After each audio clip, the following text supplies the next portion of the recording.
Hello everybody, welcome back to my channel Trading Secrets. This channel is for entertainment purposes only. For those of you who do not know, my name is Ali. I have over 20 years experience teaching accounting, economics, business and law. Through this channel I'll be providing some stock analysis and a quick update on the $1 Million Challenge. So if anybody's not aware of this, this is a journey of an investment of $1,000 to a return of $1 million over a period of 3 years using a strategy called compound return investing.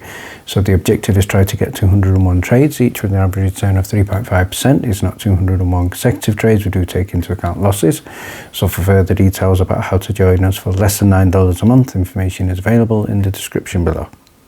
In today's video, we're going to be looking at MMTLP and a response from the SEC to one of the Congress letters. We're also going to be looking at ticker symbol TTOO, also known as T2 BioSystems, and what happened today, and also some of the catalysts for that in terms of the stock analysis. So before we get started, let's have a look at what's happening in the market. So first headline here from Fox Business, it states here investors are bracing for volatility in the short term and potentially time to take profits. So in other news, shout out here to Eleanor, who stated the SEC chairman Gary Gensler has agreed to testify before the banking GOP Senate banking on Tuesday, September the 12th.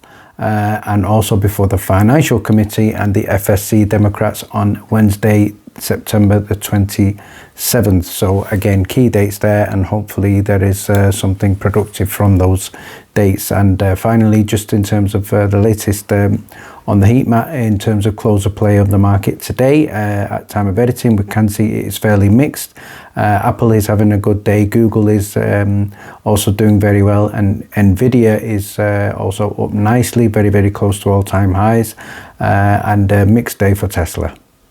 So before we look at the letter from the SEC to one of the Congress members, shout out here to Jimmy, who's posted earlier, thank you Republican Huffman for giving me the opportunity to introduce you to the MMTLP situation, and I look forward to going more in depth with you and your staff in our upcoming Zoom call. So that's again a great news story there, and hopefully Republican Huffman can listen carefully, and hopefully then he can reach out to the SEC, to FINRA, and also ask further questions and potentially also get more people from Congress on board. So another shout out here to Pops, who stated the family today and I drove down to Idaho, went to Russ Fulcher, Mike Crapo and Senator Risch offices in person and spoke with the staff inside of each office. We explained the story of MMTLP to the staffers. We could see the challenges from compassion to bewilderment, even though this is not our first attempt at reaching out to our elected representatives. One of the office staff had heard of MMTLP, so that's positive. They did drop off packets. These packets are from obviously Hollywood Henry and the campaign, opening doors for future communications, personal visits, put faces of MMTLP shareholders and listeners, and Idaho shareholders group are making unified efforts. So again, another special shout out and thanks to Pops for doing that. So again, great post there, and let's now have a look at the response from Congress to Congress from the SEC. So shout out here to Diggy 71GA, who stated my Congress representative sent a letter to the SEC. Here is the SEC responding back to the Congress member. So let's delve a little bit into the letter. So this is dated August the 24th, 2023, and it is to the Honourable Drew Ferguson, House of Representatives from the SEC. And what we can see here in terms of the letter, it says obviously acknowledging and thanking for the letter corresponding to the SEC. So what they are here saying is that in terms of what happened, they are referring this to FINRA's MMTLP FAQs. Which I think is a little bit passing the buck and a disappointing response. What they're also saying here is SEC determined whether to impose a trading halt. FINRA obviously decided to hold a trading halt rather than the SEC. So what the SEC here are failing to do is say that they are responsible for supervising and overseeing FINRA. So they're kind of passing the buck and saying, well, it's nothing to do with us. They're also saying here the office, SEC's Office of Investor Education and Advocacy processes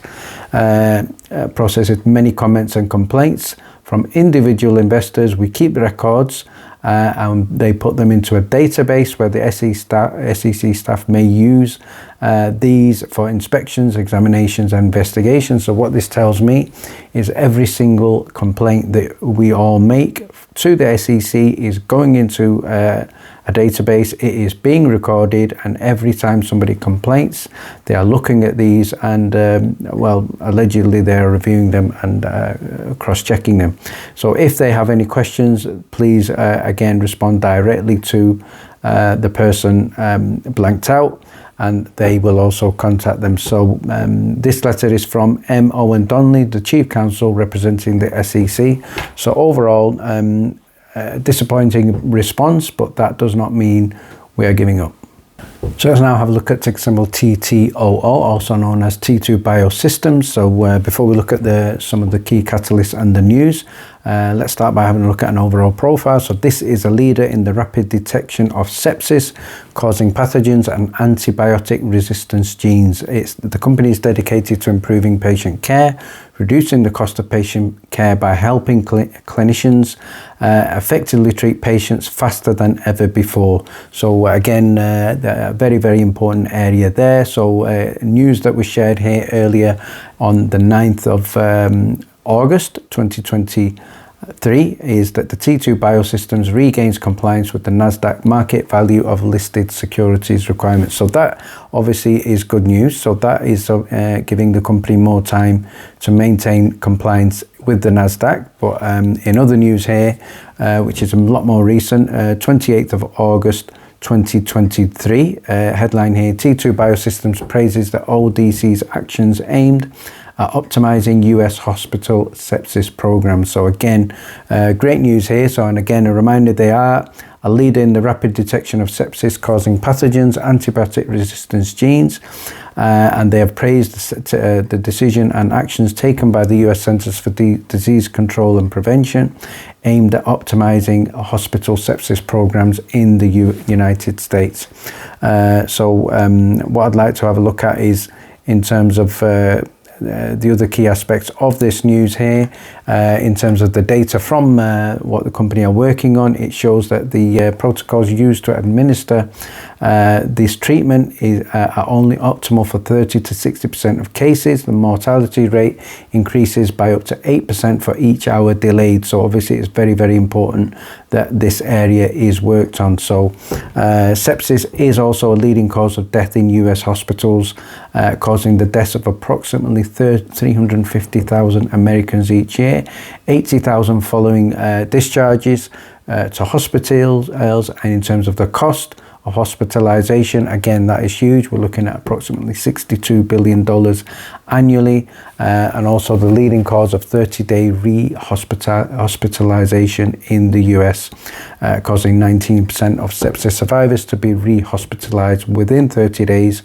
and 40% to be hospitalized within 90 days. So it's a very, very important area of research that needs to be developed. So I'm going to share with you here from the Biopharma website, the medical device pipeline. So they have a submission here for T2 Biothreat Panel. That was a 5110K application submitted May the 23rd, 2023. T2 Candida Panel Candida auris test. There was a breakthrough device designation granted July the 20th, 2023. So that's very, very good recent news. There is also T2 Lyme Panel Lyme disease breakthrough device designation, also granted very recently, July the 11th, 2022. So that's actually 1 year ago.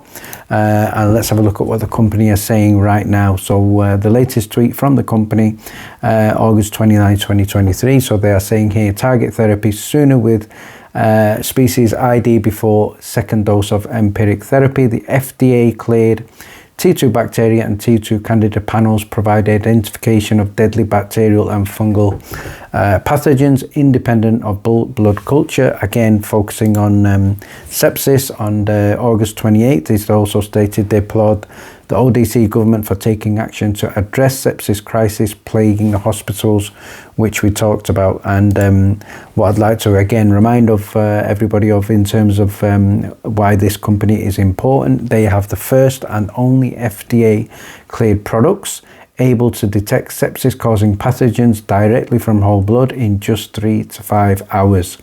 And the last thing I'm going to look at is the chart, and this is just a 1-day chart for today for tick symbol TTOO. We can see it has been trending down, and I think it hit a low around about 25 cents, but today we have seen a very significant bounce in the share price, up close to 19.62% and closing at 32 cents. So again, this is a very low float stock. It's a bio stock, comes with the usual high risk, high reward, extremely volatile, one to be traded with care, but one also with huge potential. And finally, thank you very much for watching. Please stay tuned.